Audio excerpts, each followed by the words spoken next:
Have you ever carried a truth so heavy it burned, yet stayed silent because the world wasn't ready to hear it?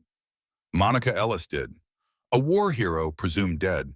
She served coffee in a small-town diner, her scars hidden under a sleeve, her courage buried under mockery. But when one glance at a faded tattoo sparked a reckoning, a single waitress turned a quiet southern morning into a thunderous stand for the forgotten. This is the story of a woman who didn't just survive a war, she survived being erased. Will you walk with her as she reclaims her name and reshapes a nation's conscience? Monica Ellis moved through the narrow aisles of Magnolia Grill with a kind of precision that spoke of her military training. The ding of the doorbell was the only sound as she weaved between tables, a tray in one hand, a notepad in the other, her expression neutral and controlled. She always wore the same white, neatly pressed uniform shirt, the sleeves slightly uneven in length. The left one just a touch longer than the right. No one ever asked, and no one ever noticed the scar that lay beneath that extra inch of fabric, nor the faded unit tattoo etched into her skin, a ghost from her past that she hoped to leave behind. But some things were never really buried. It was a typical Tuesday morning in Savannah, Georgia. The diner's warm, greasy scent of bacon and coffee clung to the air. The chatter of patrons mingled with the hiss of the kitchen grill. The staff knew everyone by name, even by their favorite orders, and conversation often took a back seat to the familiarity that bound them all together in their small, quiet corner of the world. Monica knew that today would be like any other, until they walked in. The bell jingled above the door as Everett Lang and his associates stepped into the diner. Lang's posture alone screamed wealth. His designer sunglasses, perched with deliberate elegance atop his silver hair, told anyone within sight that he was a man who was used to getting what he wanted. Behind him, three men in business casual outfits followed, their arrogance suffocating the small space they entered.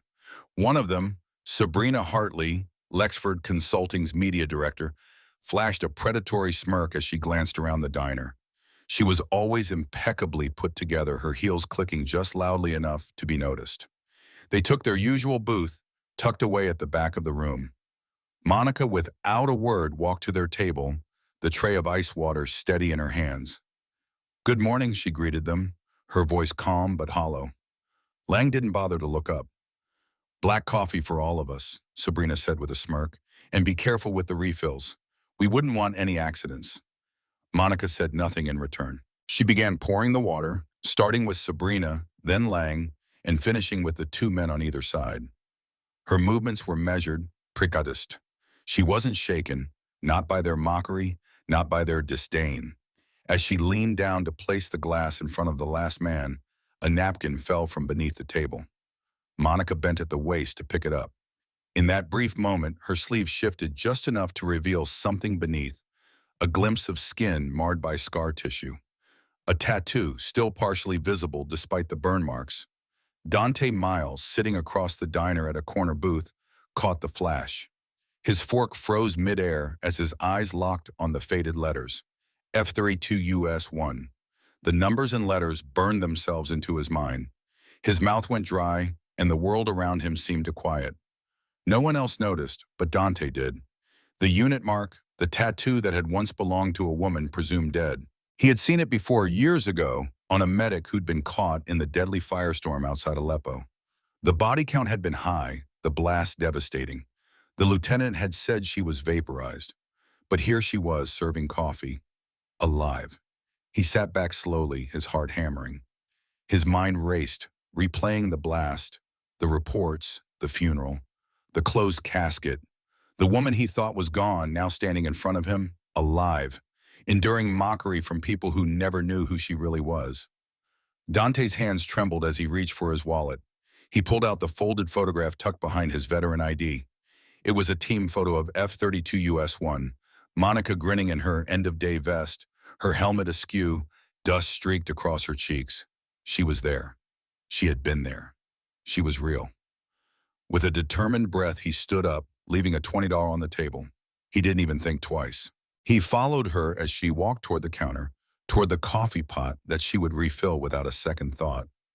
"Excuse me," he called when he reached her. Monica turned, her face unreadable. "Can we talk for a second?"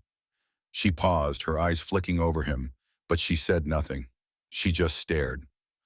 Dante lowered his voice, careful, deliberate. I saw the tattoo. Monica's expression faltered just for a heartbeat. It wasn't fear that he saw, it was something else. A flicker of calculation, a moment of hesitation. Then she was still again. I don't know what you mean, she said, her tone flat, calm. But Dante saw the truth in her eyes. F-32-1. Aleppo, I was in Bravo. We ran point with your team before the convoy strike. Monica's gaze flickered toward the back of the diner, toward Lang and his crew. They were laughing, oblivious. She nodded toward a narrow hallway that led to the restrooms. Let's talk over here, she murmured. They squeezed into the tight hallway, barely enough room for both of them. Monica crossed her arms, her sleeve shifting just enough to reveal the edge of the tattoo beneath her scarred skin. You saw what you saw, she said, her voice low. You know what that means? Dante's voice was barely above a whisper. It means you're not dead. No, she said softly, her eyes locking onto his. But I was supposed to be. The paperwork said so. No ID, no proof, just flames and a guess. Why didn't you correct it? Why disappear? Her eyes hardened, but her voice remained steady. Because I saw what came after. I saw how easy it was for people to forget. I came back with no name, no benefits, no proof, and no interest in fighting to be recognized. Not when I could fight for something better. Dante tilted his head, confusion mixed with curiosity. What are you fighting for now? Monica uncrossed her arms, her left sleeve shifting once more, just enough to reveal a corner of the tattoo. Justice, she said, her voice quiet but firm, but not the kind that gets medals, the kind that gets people fired. With that, she turned and walked away, leaving Dante standing there, caught between the ghosts of the past and the storm of justice she was about to unleash. The next morning at Magnolia Grill started like any other, the scent of bacon and coffee filling the air. But there was a quiet tension now, a spark in the silence. Something was about to break wide open. Monica moved fluidly between the booths, her movements as precise as ever. The routine so deeply embedded in her that it was almost mechanical. Her left arm, neatly tucked into a rolled sleeve, concealed the scars that told a different story, one she had worked hard to bury, to hide in plain sight. Yet Dante Miles sat at the back counter, his eyes tracing her with a quiet recognition. She had given him just enough of a glimpse of the truth yesterday, but it was enough for him to know. He was back today, waiting for more. Monica set a cup of coffee down in front of him without a word, her hand steady. But her voice, when she spoke, was different this time, no longer wrapped in the cold detachment of her usual professional tone. You stayed in Savannah? She asked. Dante nodded, his eyes never leaving hers. Took a room off Liberty. Figured this wasn't the kind of thing you just walk away from. She sat down across from him, but only for a moment, the weight of their conversation making the air heavy. You can't tell anyone, not yet. I wasn't planning to, he replied. But you need to know, she continued, her voice quieter now. Your name didn't disappear. I saw the memorial. F-32-1 has a whole wall. Monica's exhale was slow, almost as if she were letting out years of breath she had been holding. They sent my mom a medal and a folded flag. No DNA, no recovery, just assumptions. I didn't exist anymore, and honestly, that made certain things easier. Dante's voice softened, lowering as if he were speaking a truth too heavy to shout. You don't get to stay dead forever. Not when your enemies are alive and thriving. She glanced over at the usual booth, where Lang and the others sat, laughing like they had no care in the world. Who are they to you? Lexford Consulting, Monica replied, her voice devoid of emotion. Outsourced HR, PR, and corporate cleanup. They show companies how to quietly fire the inconvenient. Dante raised an eyebrow, his interest piqued. Inconvenient? Wrong accent, wrong body, wrong face, burn marks, wheelchairs, maternity leave. Too old, too black, too scared. She paused for a moment before adding, they've built careers off of removing people like me. He stirred his coffee, taking in her words. You have proof? Monica reached into her apron and slid a small thumb drive across the table.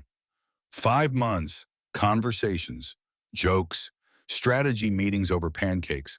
I didn't record everything, only what mattered. Dante studied the thumb drive for a moment before looking back up at her. You planning to leak it? She nodded, her resolve hardening. Through someone they can't discredit. Tori Reyes. Dante leaned back, a small whistle escaping his lips. Tori Reyes, the journalist. She was embedded with a civilian relief unit in Sharia, Monica explained. Took shrapnel to the leg. I dragged her out of a collapsed building. We've kept in touch. She runs a political blog now. Don't pull punches, Dante said, a slight grin tugging at the corner of his mouth. Monica stood up as a new group of customers entered the diner, the moment slipping away like water through her fingers. By Thursday, the atmosphere had changed. Lang and his crew were louder, their voices cutting through the quiet hum of the restaurant. They joked about cancel culture and sensitive snowflakes, as if they were mocking the very people who had given their lives for something larger than themselves.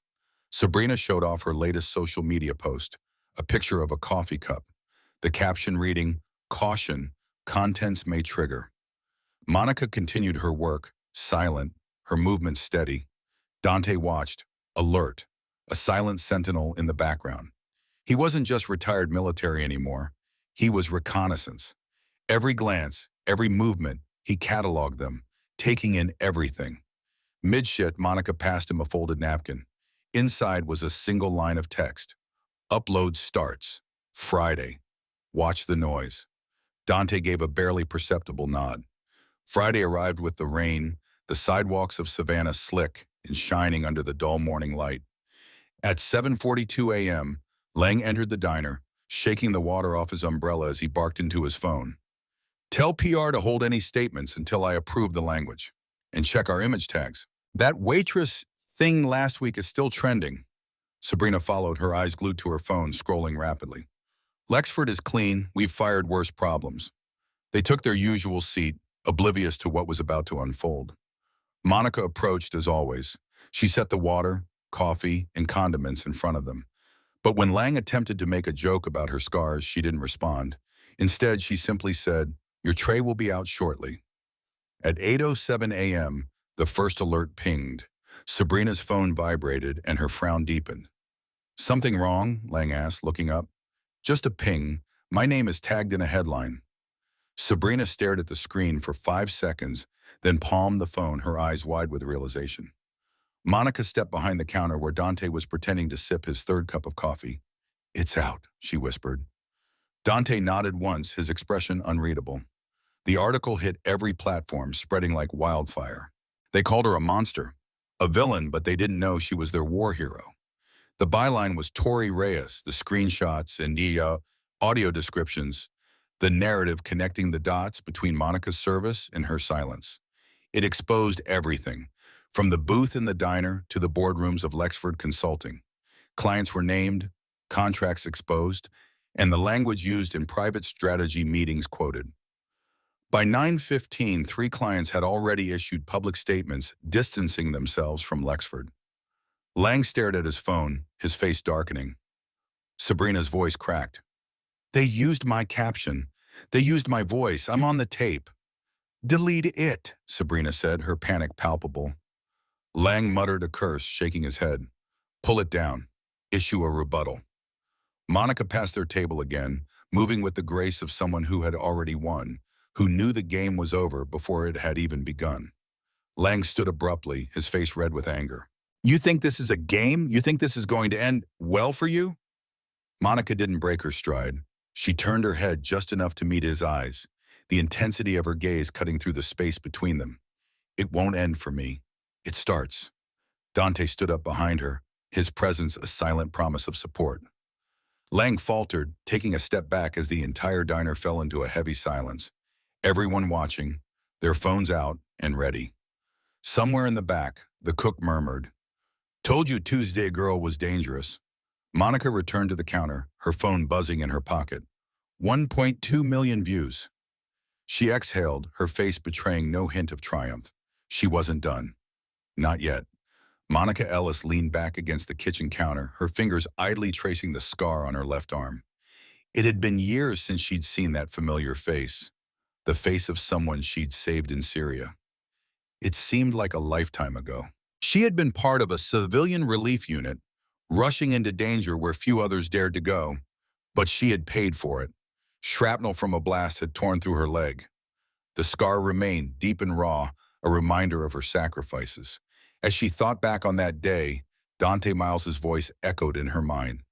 "Don't pull punches," he told her softly. He was a retired Marine just like her, but his style was different. He played to win. Monica, on the other hand, played a long game. She knew patience was her ally, but every once in a while, someone needed to remind the world of the price veterans paid. She heard the soft ring of her phone, pulling her back to the present. The new customers had arrived. Without missing a beat, she stood up and began her routine. Water, coffee, condiments. Her movements were mechanical, practiced, but in the back of her mind she was always calculating, watching, listening. Dante was never just a retired Marine. He was reconnaissance, always alert. And today, as Lang and his corporate cronies from Lexford Consulting chatted loudly, mocking everything from cancel culture to sensitive snowflakes, Monica's instincts screamed. This was the moment. She could feel the tension in the air, as if the world had paused, waiting for her to make the first move. Then Sabrina, always the media darling, showed off her latest post. She had snapped a photo of a coffee cup with the caption, "Caution, contents may trigger." It was a cheap shot, a jab at people like Monica, people with visible scars, people who had fought and bled for causes no one cared about anymore. Monica didn't flinch. She simply kept moving, silent, steady. Dante's eyes were everywhere, reading the room like a battlefield. He wasn't just keeping an eye on Lang and his crew. He was analyzing the dynamics, watching every glance, every gesture. And he knew. He could feel the storm coming. Mid-shift, Monica approached Dante, her footsteps soft but determined. She passed him a napkin folded carefully. On it was a note written in her unmistakable neat script. "Upload starts Friday. Watch the noise." Dante nodded, just the slightest movement of his head. He knew what she meant. This was going to be big. The rain fell in sheets on Friday morning, turning Savannah's sidewalks into a shimmering mirror. Monica barely noticed it as Lang stormed into the diner, shaking his umbrella furiously, barking orders into his phone. "Tell PR to hold any statements until I approve the language. And check our image tags.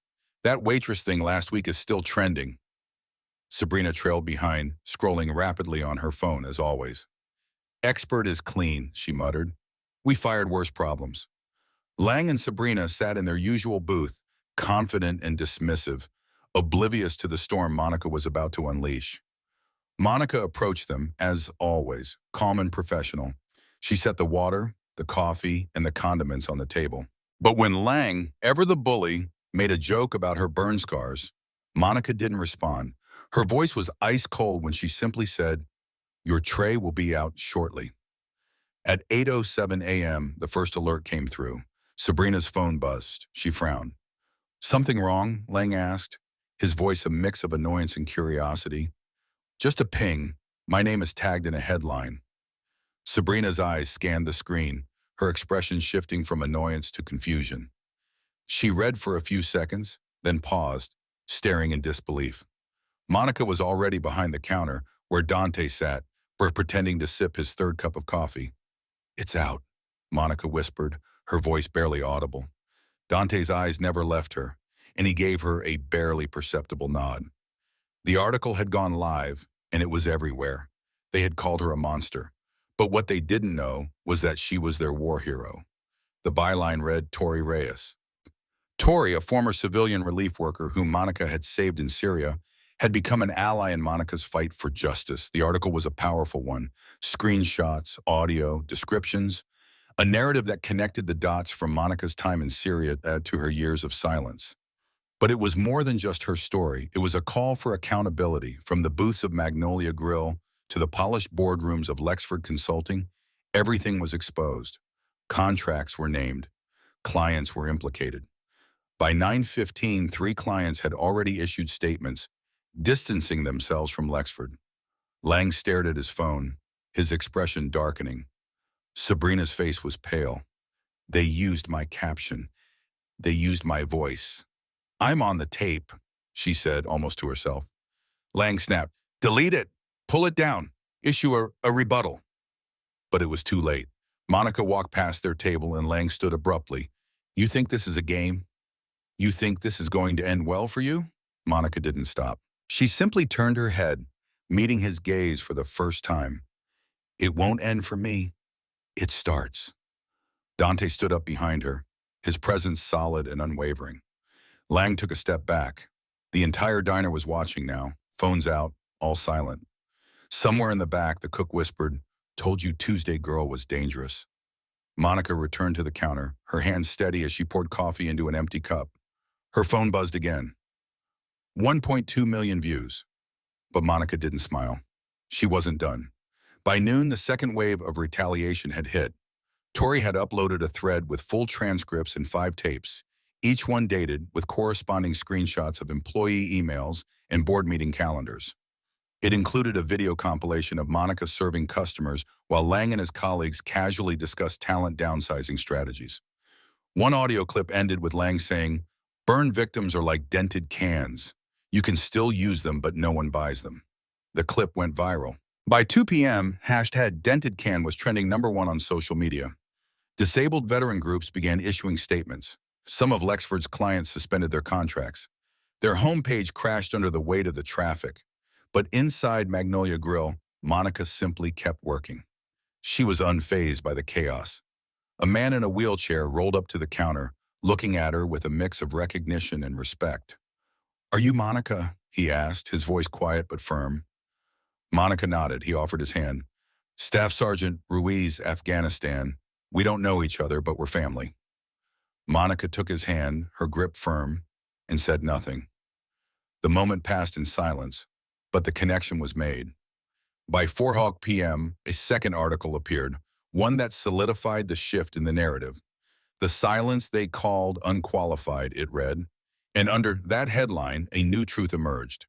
Monica's scars were no longer a source of shame. They were evidence of something far greater. Lang left the diner that evening, his face grim, Sabrina trailing behind him. The table they had occupied was still unpaid. Monica watched them through the window, her gaze unwavering. Phones pressed to their ears, surrounded by the press. She turned back to the counter, refilling a coffee pot. Dante stayed seated, his eyes still locked on her. "They know who I am now," she said softly, more to herself than to Dante. "They'll see who I am." He nodded, "and they'll regret the silence." Monica almost smiled, but not yet. She wasn't done. Saturday morning brought an oppressive stillness to Magnolia Grill. The door was unlocked at precisely 6 a.m., just as it always had been. But today there was a pause, a heavy silence before the door was opened, a silence thick with meaning. Monica stood behind the counter, her apron neatly folded over her arm. She didn't move. She looked at her reflection in the glass of the pie case. The burn marks on her left bicep peeked out from under the short sleeve. The tattoo that had once been her pride, faded now, but still visible, was a reminder of the life she had lived, the one she had fought to keep hidden for so long. But not anymore. At 6:03, she unlocked the door. The customers came in slower today. Some had their phones out already, pretending to check messages. Others wore awkward smiles, unsure of how to behave now that they knew her story.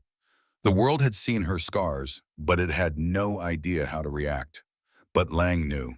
He stormed in at 6:58 a.m., his unshaven face twisted in rage, his collar wrinkled from the chaos of the past few days.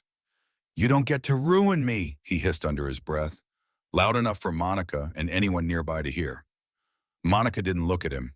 She turned to refill a carafe, her movements calm, controlled. "You lied about everything," Lang continued, his voice rising. "That footage is edited. None of it holds up legally." Dante had already arrived and was seated in the far corner. He stood slowly, his gaze never Monica Ellis, stood behind the counter at Magnolia Grill, arms folded, a calm presence amidst the storm of the past week. Her reflection stared back at her from the pie case glass, her left arm, scarred by burns, the faded tattoo of her unit still visible under the short sleeve. No more hiding, no more pretending. Today, she was unmasked. The world had seen her truth, and now there was no going back. At 6:03 a.m., she unlocked the door. A slow procession of customers trickled in, some glancing at their phones, pretending not to notice, while others offered awkward smiles. But the silence between them and Monica spoke louder than words ever could. The world was changing and no one knew quite how to act. Monica didn't need them to. She had already faced the worst, survived it, and come out the other side stronger. At 6:58 a.m., Lang burst through the door, his posture rigid with anger, his collar wrinkled, his face shadowed by days of stress. "You don't get to ruin me," he hissed, his words intended for Monica, but loud enough for everyone to hear. Monica, without looking at him, calmly refilled the coffee pot. She had already been through worse. "You lied about everything. That footage is edited." "None of it holds up legally," Lang continued, his voice shaking with rage. Dante Miles, a retired Marine who had come to Monica's aid, stood from his corner seat and slowly walked toward Lang. "No one's taking you to court, Lang. You're being tried by the people." Lang scoffed. "Internet trials don't stick. You'll see." Monica's voice, cool and cutting, interrupted. "They don't have to stick. They just have to sting." The door opened behind Lang, and Sabrina Hartley, the media director at Lexford Consulting, walked in, her phone pressed to her ear, panic evident on her face. "Lang," she whispered, grabbing his elbow. "Lexford just pulled us from 3 contracts in New York. They're labeling us under review. The CFO won't answer my texts." Lang's face tightened. "They can't cut us loose. This will blow over." But it didn't. Not that day. Not in the days that followed. By noon, a new article hit the presses, an op-ed by a former Marine colonel titled, "We call ourselves brothers, but we failed our sister." It named Monica and confirmed her role in Syria, shining a light on how bureaucracy often buried its heroes instead of their enemies. The piece made national news, and by 3:00 p.m., a news van appeared outside the diner. Monica stepped out for a break, leaning against the brick wall, smoking a cigarette she hadn't touched in 6 years. Dante found her there. "You good?" he asked. Monica didn't look up. "They'll come for me next. Personally? Legally? You afraid?" She took a drag, letting the smoke curl from her lips. "Not one of them. It's the quiet that gets you, the part after it's all gone." He nodded. "You've already survived worse." A long pause. Monica offered him a second cigarette, but he declined. "This ends with someone losing everything," he said. "What if it's you?" Dante asked. Monica met his gaze then, calm and fierce. "I already did. That's how I started."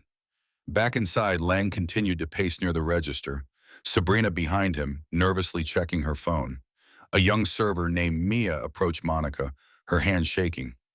"They want to interview you. CNN, CBS, everyone's asking. What should I tell them?" Monica gently took the girl's hand, steadying it. "Tell them the coffee's hot and the truth's hotter." With that, she walked through the back door and into the light. Cameras flashed, microphones extended, and questions flew. She didn't speak a word, but her arm, bare for the world to see, told the story. For the first time, no one called it ugly. No one laughed. They just looked, some with guilt, others with awe, but all in silence. That silence, louder than any scream, was the real answer. Saturday afternoon turned into a media frenzy. News anchors suddenly recited Monica's name with military honorifics they hadn't used in a decade. Social media was ablaze with photos of Monica, a war veteran, hiding in plain sight. Artists painted murals in her honor. Veterans shared their stories, and former Lexford employees came forward with anonymous statements. By Sunday, the diner's parking lot was packed before the doors even opened. A line stretched down the block. Some came to eat. Some came to apologize. Others simply wanted to be a part of the reckoning. Lang didn't show up, but Sabrina did. This time she was alone. No designer handbag, no performative selfies, just eyes red from crying, hands trembling as she ordered tea. Monica brought it to her, but no words were exchanged. When Monica placed the cup in front of Sabrina, the woman looked up and in a voice barely above a whisper said, "I didn't know what you were carrying." Monica met her gaze, the weight of the moment heavy in the air. After a long pause, she simply replied, "You never asked." Later that day, a local veterans group asked to use the back room for a support meeting. Monica agreed. They called it the Scar Circle. By Monday, Lexford stock had plummeted. The board released a vague statement about internal restructuring and updated values. Tori Reyes wrote a follow-up piece titled, "When Respect Has to Be Earned Twice." But Monica didn't read it. She was too busy training Mia to run the front counter, too busy ordering more coffee, too busy responding to the hundreds of letters she had received. Letters from parents, from soldiers, from burn victims, from kids. All starting the same way. Thank you for not hiding. The camera was already rolling when Lang stormed into the diner the following Tuesday. His usual smug posture was gone, replaced by something far more erratic. His eyes were bloodshot, his shirt half-tucked, his tie missing. Sabrina followed behind him, still fielding crisis calls, trying to mask the tremble in her voice. Monica stood at the front, calm, composed, scribbling on the order pad. Mia whispered, "Should we say something?" Monica shook her head. Let it record. Lang spotted the phone propped up on a nearby table, its lens trained on him. "Are you recording me?" he spat, though not at Monica. Monica moved through the diner with a quiet precision, her eyes sharp but unfocused, as if the air itself carried a weight she couldn't shake off. The thought of being documented again felt like a personal betrayal, a violation of her very being. She didn't say anything. Instead, she set a fresh plate of cornbread on the counter, then called out a table number with a steady voice, her movements calm but purposeful. Dante, sitting near the jukebox, raised an eyebrow, his arms crossed. He watched her carefully, sensing the tension in the air. Sabrina, with her usual air of entitlement, made her way directly to Monica. "This is harassment," she said, her voice laced with accusation. "You're using social pressure and lies to blackmail my client."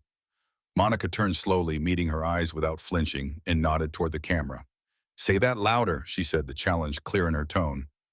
Lang's voice surged from across the room. "You edited that video. That wasn't the full conversation. And you know it. You're manipulating people with half-truths."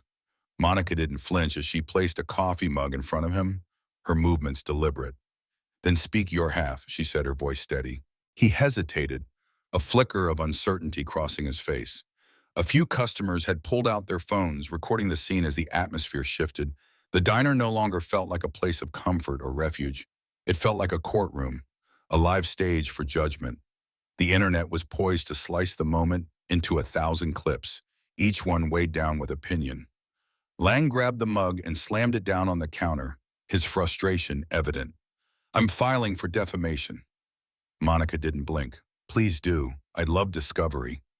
Mia, behind the pastry counter, nervously bit her lip, watching the exchange unfold. Dante stood up slowly, his voice cutting through the charged silence. "This is a man who's forgotten how many ladders he kicked on his way up. You think this is noble, Lang?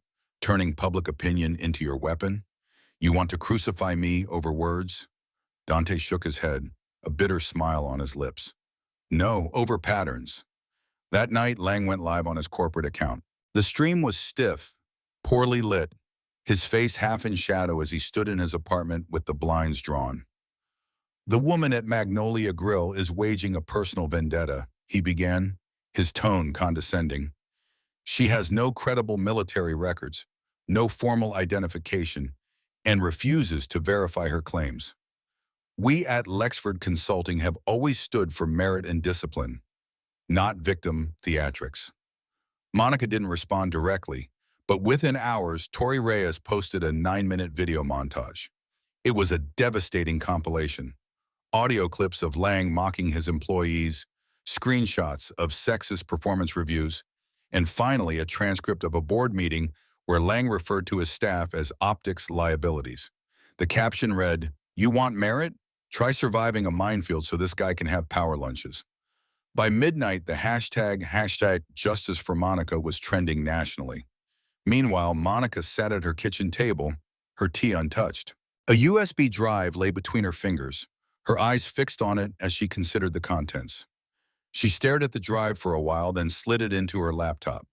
The files were organized by date, 5 months' worth of audio. She clicked on one at random. Lang's distorted voice echoed from the speakers. "We need a cleaner image. Let go of anyone with baggage. You know what I mean?" Another file. Sabrina's laugh. "You mean like crispy Barbie in the corner? She serves coffee like it's punishment." Monica paused the playback.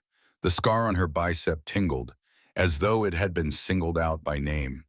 She opened her email draft to Tori and attached 6 of the worst clips. The subject line read, "In case he doubts the truth again." The next morning, Lang walked into the diner flanked by 2 suited men, his legal counsel. Monica didn't flinch. She kept moving, serving coffee, taking orders, managing the floor. When one of the lawyers pulled out a cease and desist letter, she smiled. "Perfect timing," she said, gesturing to the camera in the corner. "You're in the frame. You can't just record people without consent," the taller lawyer said, his voice gruff. Monica turned to face him. "This is Georgia. One-party consent. I consent." Lang grabbed the letter back, his eyes narrowed, his lips curled into a sneer. "Enjoy the moment. It'll collapse."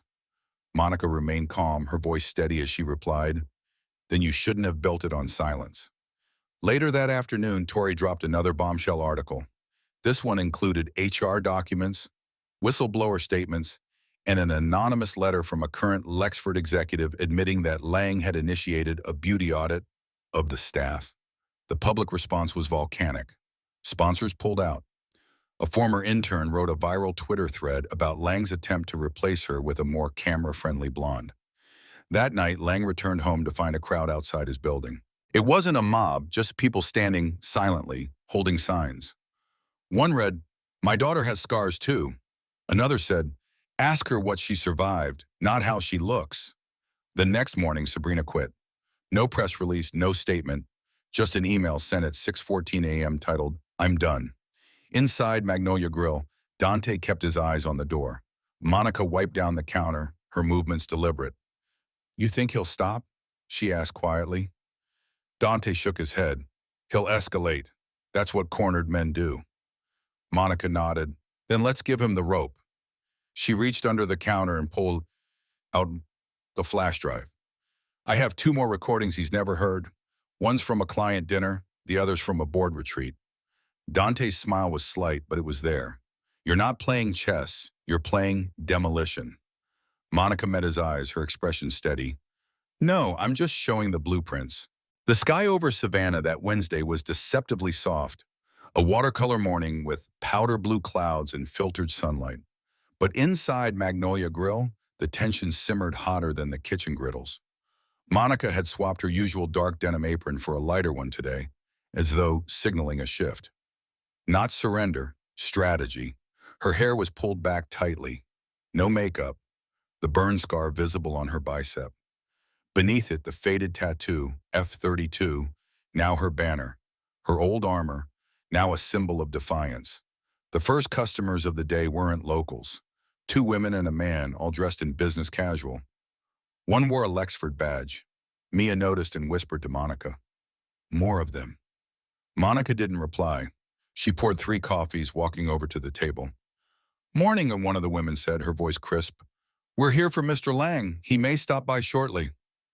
Monica nodded, set down the cups, and turned away. They didn't recognize her, or pretended not to. That didn't matter. What mattered came at 9:42 a.m. when Everett Lang stepped through the front door again. This time he carried a portable podium under one arm and a ring light held by one of his new aides. "He's going live again," Dante muttered from the counter, his phone already in hand, camera app open. Lang set up right by the front windows, where the sunlight hit just right. His aide attached a wireless mic. "Ladies and gentlemen," Lang said, speaking not to the room but to the invisible audience of his followers. "Today, I want to clarify the attacks being made against myself and my company." Monica poured coffee at table 6, her eyes never straying in his direction. Lang continued, "There are people who want to build fame on false stories, people with no credentials, who hide behind pity and pretend it's valor." A hush fell over the room. Dante stood. "You sure you want this live stream too?" Monica approached the room, quiet and steady, but her presence echoed like a change in the air. The music from the jukebox swirled in the background, a gentle jazz instrumental, the kind that wasn't meant to draw attention, but somehow managed to fill the entire space with a subtle urgency. The melody wasn't loud, but it was clear, soft piano notes hanging in the air as she walked with purpose. She didn't engage with Lang directly, not yet. She made her way to the jukebox, pressed D4, and let the sound settle in. Then, without turning toward the room, she spoke. Loud enough for every camera to catch, she said, her voice unshaken. Some people record to prove lies. I record to remember the truth. Lang hesitated, his expression faltering for just a second. He quickly recovered, raising his chin slightly, the microphone still picking up every word. What truth would that be, Miss Ellis? He asked, the tone barely hiding his unease. Monica closed the distance between them, standing so close now that the camera caught both their faces in one frame. She didn't raise her voice, didn't flinch. Her gaze locked onto his with the certainty of someone who had seen far too much to be intimidated anymore. You don't fire people for performance, she said, her words steady and cutting. You fire them for how they look, for how they make you look. Her voice didn't waver as she continued. You mocked burn victims, not knowing we have a better memory than skin. A spoon clattered to the floor in the stunned silence that followed. Lang opened his mouth, ready to retort, but before he could, the door to the diner opened, and in walked Tori Reyes, flanked by two veterans, both in uniform. She held up her phone, the screen glowing in the dim light. This is life too, she said, the words firm and unyielding. And we're not cutting anything. Lang blinked, caught off guard, and then one of the veterans, a tall black man adorned with medals, stepped forward, his voice carrying the weight of history. My unit was F-32, he said, eyes meeting Lang's. We had a medic who bled out saving civilians, waiting for a medevac that never came. He turned to Monica, finally meeting her gaze. We thought she died. Monica's voice was barely above a whisper as she answered. She did. And then just as quickly, she turned and walked away, leaving Lang standing there in a stunned silence, his microphone still on, the live stream continuing. But there was no rebuttal left, no words to offer. The silence in the room felt like an explosion waiting to happen. The walls seemed to close in around him, his face reddening as the weight of his own actions crushed him. The air was thick with tension, yet it was so still that it felt as if the entire world had stopped. The veteran who had spoken, Staff Sergeant Leon Griggs, stood firm, as unmovable as he had been on the battlefield. Tori, capturing every moment on her phone, glanced at the scene one last time before her fingers flew to the screen. In mere moments, the internet had a new hero, Monica Ellis. Not Lang, her name was now the one that filled the feeds. By noon, the clip had gone viral, accumulating over 600,000 views. But Monica wasn't interested in the numbers. She was back in the kitchen, slicing lemons for iced tea, when Maya quietly slipped in. You're trending again, she said, her voice a mix of amusement and concern. Monica wiped her hands on a towel, her expression unreadable. What for? Mia hesitated, then pulled up her phone. Someone reposted the clip with the caption, The Woman America Buried, and she still stood up. Monica gave a dry chuckle, shaking her head. Guess I better not trip now. Meanwhile, outside the diner, Dante caught up with Tori. What's your next move? He asked. Tori, already absorbed in her work, didn't hesitate.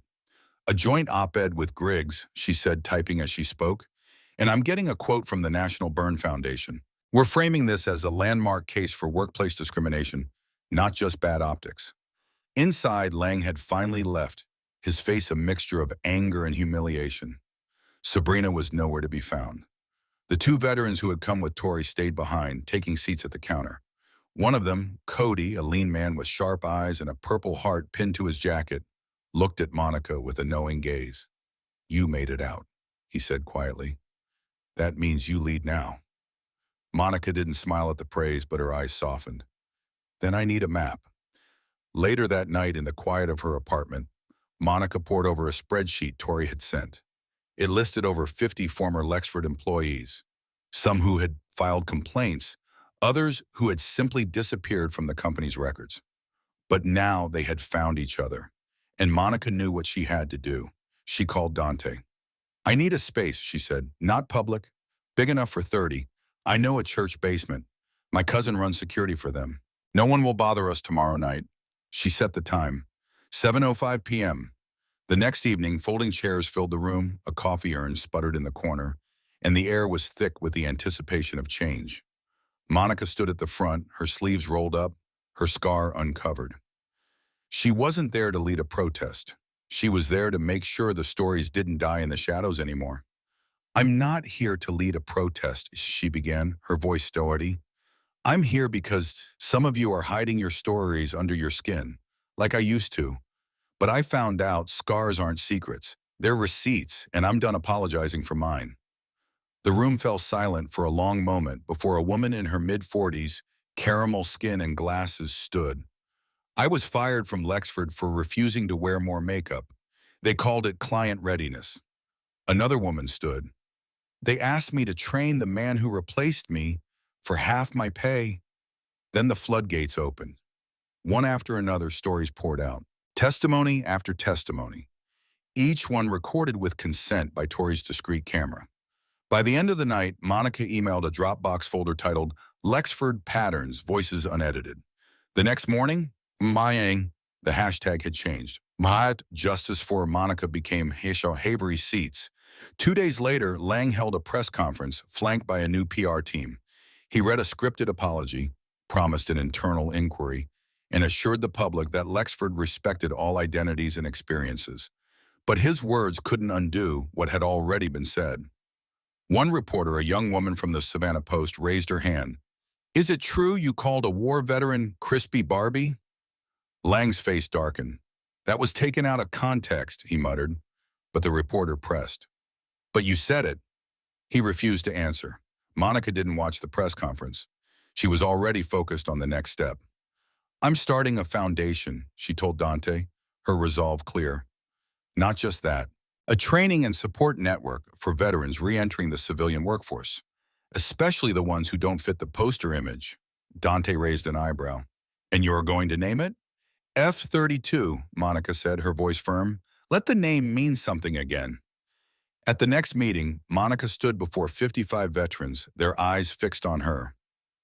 "We thought survival was the hard part," she said. "Turns out it was getting seen afterward. But now we're visible, and we're staying visible." The room erupted in applause, but Monica didn't smile at the praise. She smiled because a young girl in the back, a teenager in a hoodie, raised her hand. "Can people who aren't vets join too?" Monica looked at her and nodded. "Only if you're ready to carry truth like it's heavier than armor." The girl smiled, and the movement was born. Meanwhile, Lang sat alone in his dark apartment, the muted glow of the TV flashing on his face. He wasn't watching the news. He was too busy grinding his jaw, pacing the room in frustration. Sabrina was gone, and the PR team was silent. His phone buzzed nonstop. Calls from the board, emails from investors, even a text from his mother. Maybe it was time to say sorry. But instead, he threw the phone across the room. At Magnolia Grill, business had doubled. Strangers traveled hours just to sit at Monica's counter. They didn't ask for photos. They just nodded and left notes. Monica didn't let the extra tips get to her. The compliments and gestures of gratitude, some leaving dog tags with their payments, others slipping extra cash under the plates, went unnoticed in her disciplined routine. Wiping down the counters, checking the tea, refilling glasses.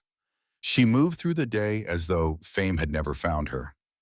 But then she caught sight of a woman watching her a little too closely.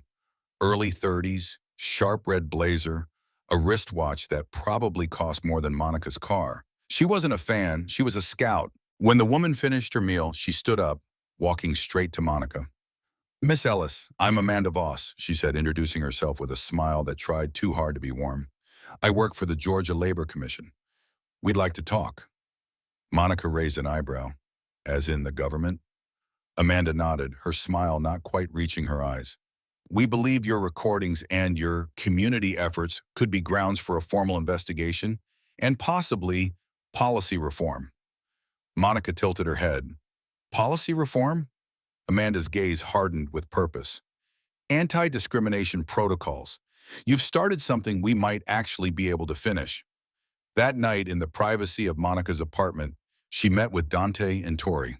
They sat around her laptop, eyes scanning through the growing pile of evidence. Tori added names to a timeline. Dante pulled up employment stats, and Monica listened to voice files, filtering out irrelevant details. Tori spoke first. "If the commission moves on this, it's not just Lexford. This could go all the way to the president." But Lang's not done, Dante added. He's losing control. That makes him dangerous and reckless. Monica didn't respond immediately. Instead, she reached into a drawer and pulled out a crumpled envelope.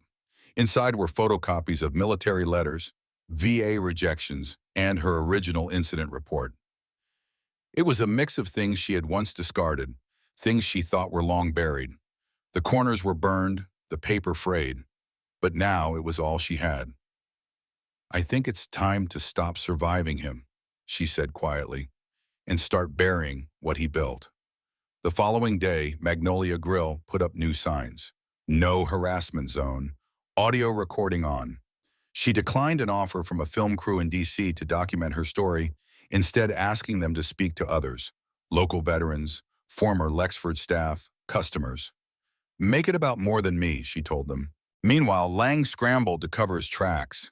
He launched a new website, Lexford Renewal, hired a diversity consultant, posted stock images of smiling employees.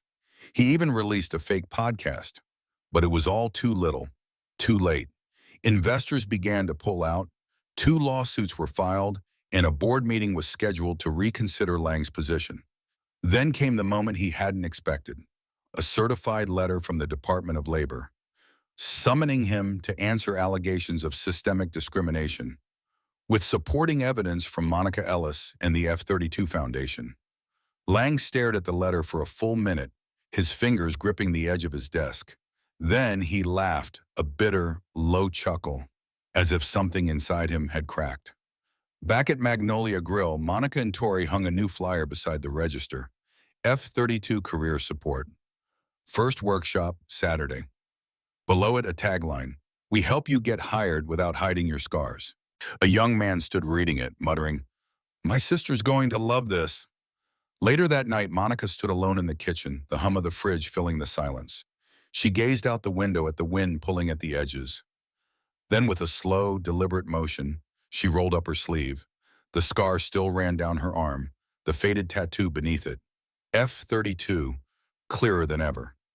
She didn't touch it. Instead, she whispered, Still here, and turned off the light. Saturday morning arrived with sunshine spilling across the sidewalk outside the diner. A new sign on the window read, F-32 Career Support Workshop. Today, 10 a.m. Monica arrived early, dressed in her olive green jacket and jeans, a thermos of black coffee in hand, and a box of folders under her arm. She unlocked the door, flipped the sign to open, and stepped inside like it was any other day. But it wasn't. The tables had been pushed back, chairs arranged in rows. A whiteboard leaned against the wall. Dante was setting up a projector while Tori worked at the counter. The diner looked less like a place to eat and more like a mission briefing room. By 9:30, half the seats were filled. Veterans in work boots, a teen in a ROTC jacket, an older woman clutching a manila folder. None of them seemed to have come for breakfast. Monica stood at the front, ready. Welcome, she began, her voice calm but firm. I'm not here to inspire you. I'm here to remind you that you don't need to be fixed to be hired. The projector clicked on, displaying charts, company histories, and timelines. Tori took over, discussing HR literacy. Dante spoke about negotiating after discrimination. But when Monica spoke, they all leaned in. She rolled up her sleeve, showing the faded tattoo. A hush fell over the room. I was told I was dead. I believed it for a while too, she said with a faint smile. Turns out, survival makes a good resume. Meanwhile, across town, Lang was watching. He wasn't at home. He was sitting in the glass-walled office at Lexford HQ, stripped of its furniture. Just a chair, a desk, and the company lawyer pacing behind him. You can't keep pretending this is a communications issue, the lawyer said, his voice tight. The board wants proof you're not toxic. Lang didn't respond. His eyes were fixed on the screen showing Monica's workshop. Someone had set up a live stream, and the view count was rising by the second. She's just a waitress, Lang muttered. The lawyer stopped. If you still believe that, we're already done. At Magnolia, a young man in a wrinkled tie raised his hand. How did you get the recordings admissible? Tori answered, we used Georgia's single-party consent laws, plus corroboration from employees. Monica kept logs, timestamps, everything. An older woman nodded, her voice steady. You knew what you were doing. Monica smiled faintly. Survival teaches you to document. Someone in the back asked, so what now? Monica looked at Dante, who gave a small nod. We're forming a collective, not a nonprofit, not a brand, just a network. You've got scars? Bring them. They're not baggage. They're credentials. Cheers broke out. Later that afternoon, a local journalist arrived. Monica didn't answer questions. Instead, she handed him a folder. Inside were statements, policy suggestions, and a letter to the Georgia Senate. The last page read, "This is not retribution. This is a redesign." By nightfall, social media was buzzing. F30 strong, scars and strength, her story matters. The hashtags trended regionally. Monica's name made it onto a national podcast, and someone posted a side-by-side image.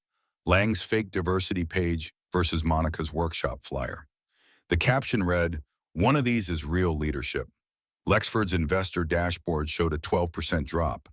2 clients pulled their contracts. A protest was brewing outside one of their offices in Atlanta. Cornered, Lang released a press statement. It was filled with corporate jargon. We acknowledge this. We strive toward, but no one cared, because Monica never mentioned his name, and somehow that stung more than anything else. Monica Ellis stood alone in the diner, leaning against the coffee machine, her gaze distant. It had been a long day, and she needed a moment to breathe. It wasn't until she heard the soft shuffle of footsteps that she lifted her eyes.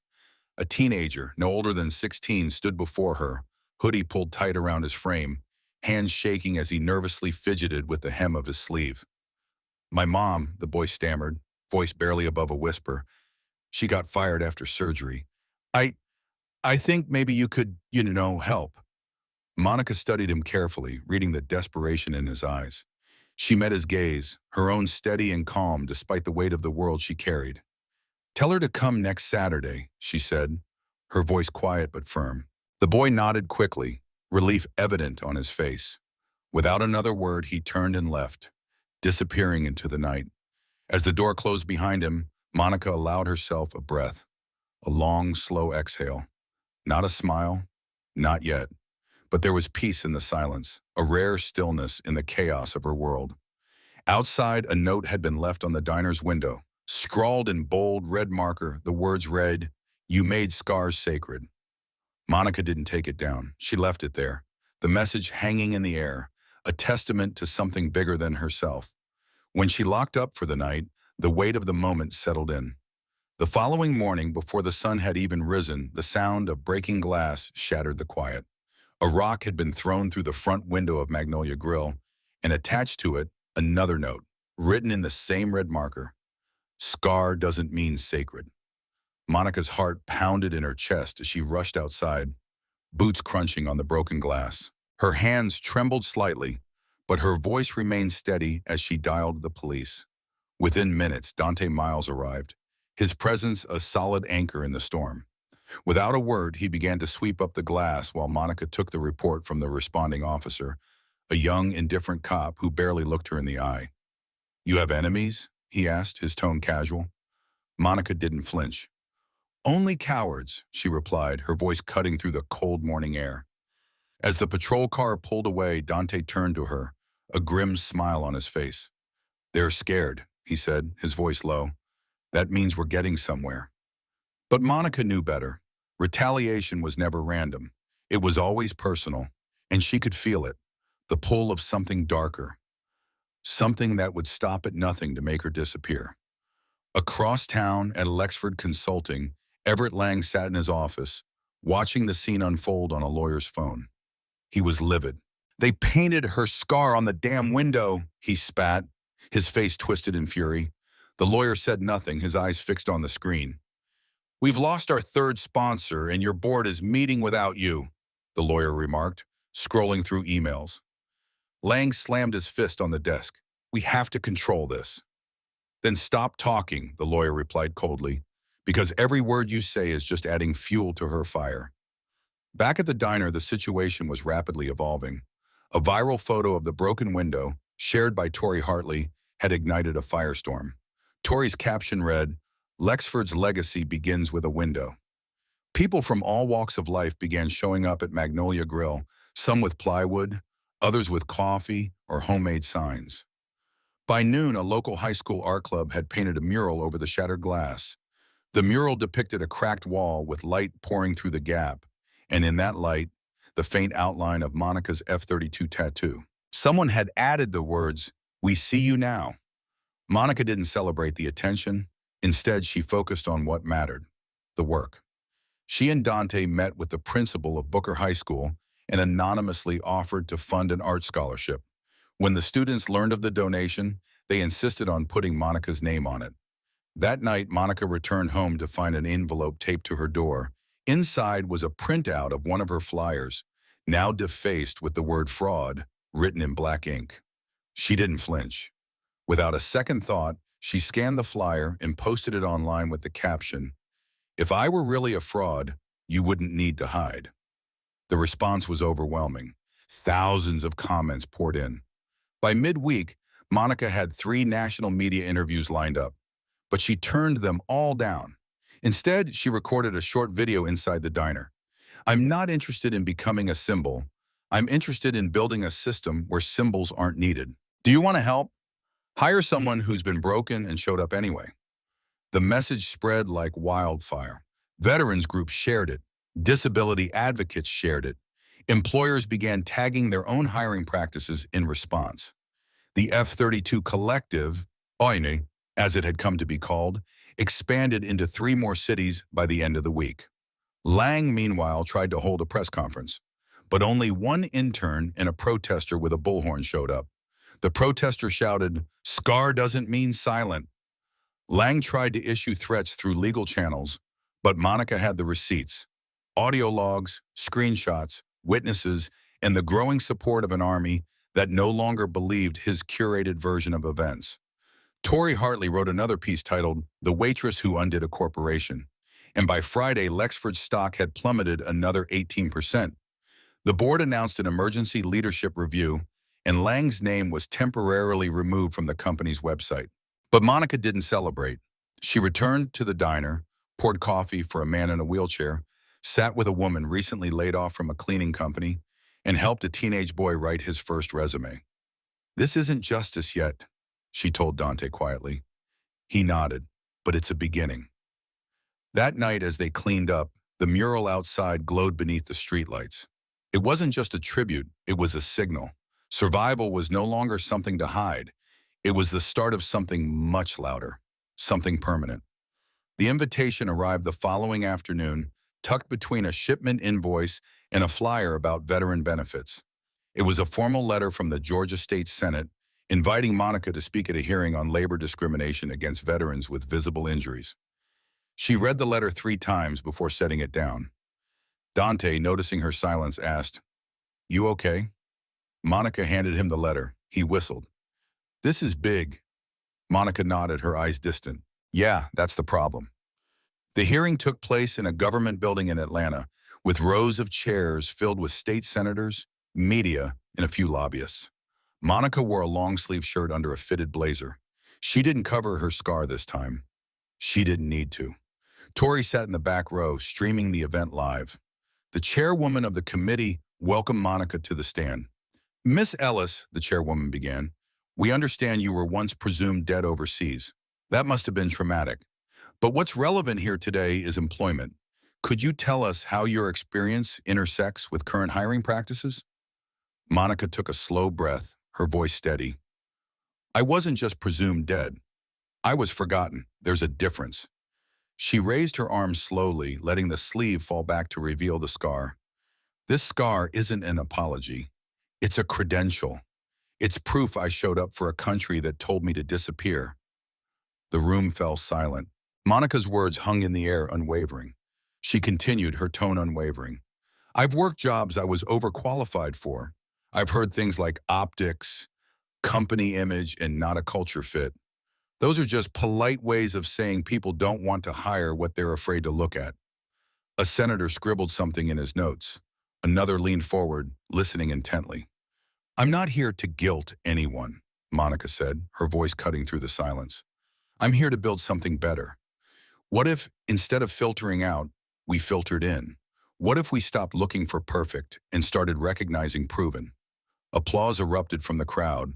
Even behind the panel, one of the younger senators stood, her eyes focused on Monica.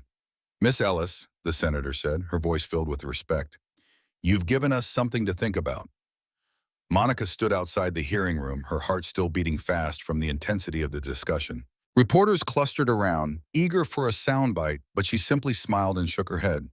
The cameras clicked, the microphones bobbed, but Monica said nothing. Her phone vibrated in her pocket, but she silenced it without a second thought. It was done for the day. She had spoken her truth. Now she could retreat to the quiet of the diner, the place where she felt most herself. That night, the Magnolia Grill stayed open late, as it always did when the veterans came around.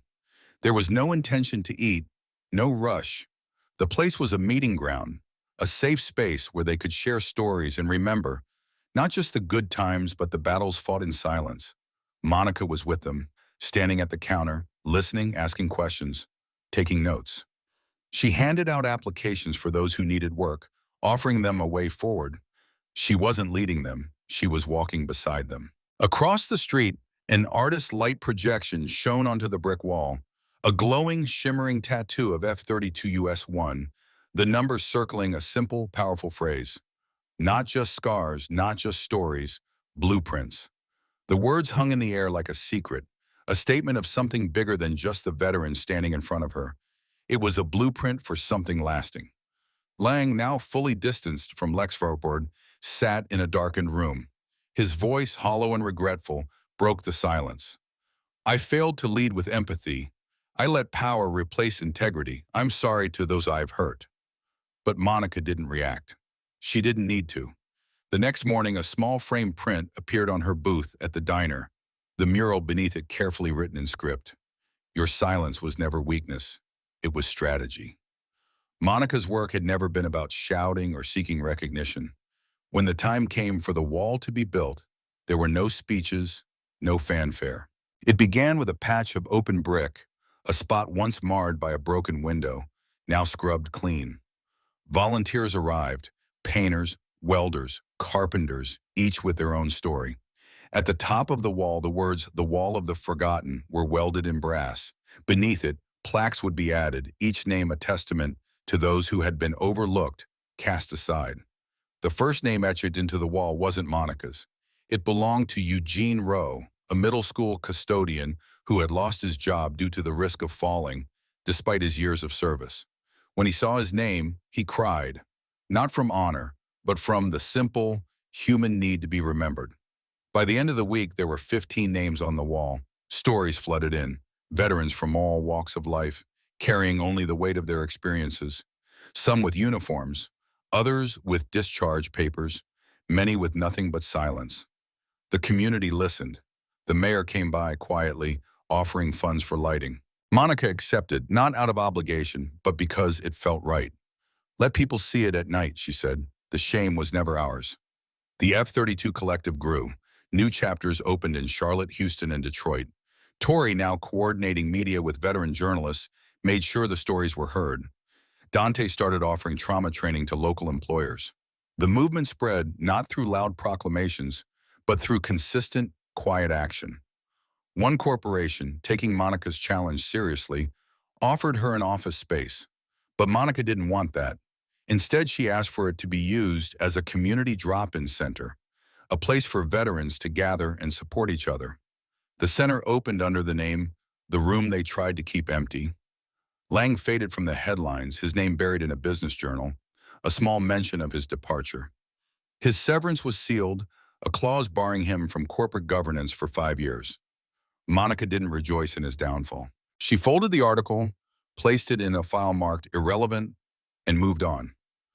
Winter came, and with it, a shift in the diner. Veterans took over the late-night shifts, giving the place a new energy. High school students, led by one of the mural artists, began mapping where disabled veterans were underemployed across the state. Monica mentored them, showing them the harsh realities that no one seemed to acknowledge. When one student, Luis, showed her a spreadsheet with numbers that didn't add up, she corrected him. "No," she said, "those numbers are real. What's wrong is how okay people are with them." A resolution, not a law, was passed in the state, acknowledging the labor discrimination against scarred veterans. Monica was invited to attend the signing, but she didn't go. Instead, she stood outside the diner, surrounded by people who knew what it was like to be ignored, to be misunderstood, and to fight for a place in the world. They stood beneath the mural, not speaking, yet saying everything. When the 50th plaque was added to the wall, Monica finally placed her own name there. It was smaller than the others. Monica Ellis, Unit F-32, designation combat medic, presumed deceased. Status, still standing. Below it, someone had etched a line Monica hadn't written. The silence she left was louder than any words could be. That night, a storm swept through Savannah, but the wall held firm. So did Monica. So did the idea she had sparked, a vision of not just remembrance, but visibility. It wasn't just about being seen in war, but being seen in peace, in paychecks, in policies, in permanence. The forgotten had become unmissable. Not because they shouted, but because they had never left. They had just been waiting for someone to stop looking away. The letter arrived on a Wednesday morning. Monica almost didn't see it, tucked among the block mail and a brochure from the Veterans Health Office. The handwriting was sharp, military. No return address. Inside was a single sheet of cream stationery. Miss Ellis, we'd be honored to have you serve on the National Veteran Equity Council. Your voice has already shaped a movement. Now we ask if it can help shape a nation. Respectfully, Office of the President. There was no logo, just an embossed seal in the corner. Monica didn't react. She didn't smile. She didn't frown. She folded the letter and slid it beneath the register. Then, without missing a beat, she refilled the coffee urn. That afternoon, Monica sat alone in booth 6, the one with the best view of the wall. A kid she didn't recognize walked by and paused, staring at the brass plaque. "That's your name?" he asked. Monica nodded. "What does still standing mean?" She took a sip from her mug, letting the warmth settle in her chest. "It means you haven't quit." The kid didn't say anything. He just looked at the plaque again, then walked on. That evening, Monica received an email from Tori. The subject line read, "They want to name the bill after you." Monica stared at the screen, unmoving.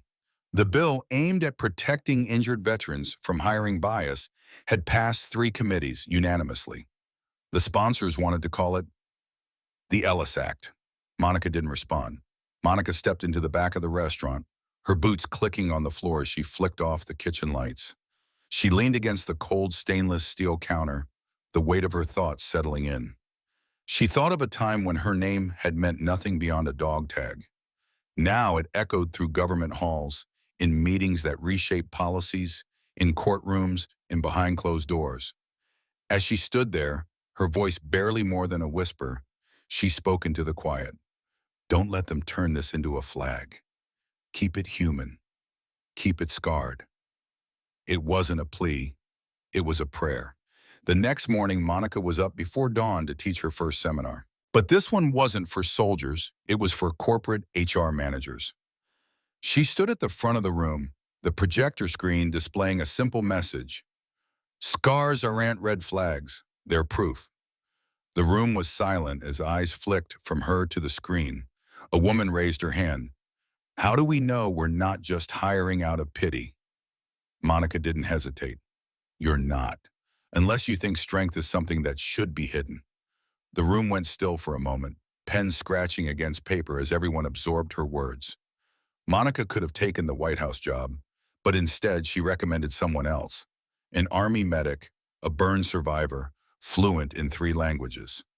Monica wrote the recommendation herself, sealing it with these words, "She's more than a story, she's the start of someone else's."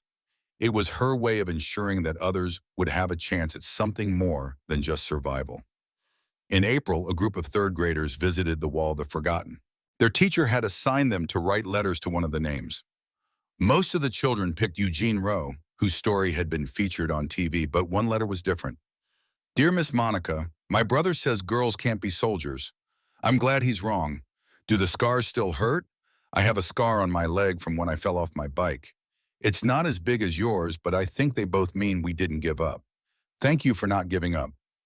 The letter, written by a young girl named Layla, was framed not in gold but in wood, crafted by the same students who painted the diner booths.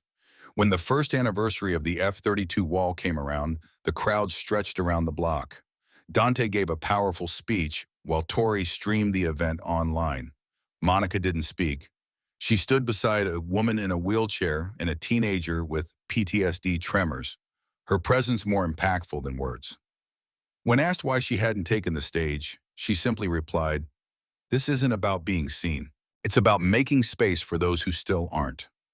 That night, Monica stood alone in the kitchen, watching the rain. She rolled up her sleeve and traced the scar that curled around her upper arm. Beneath it, the faded ink of her tattoo, F-32 Do 1, was still visible. It wasn't heroic, it was the truth.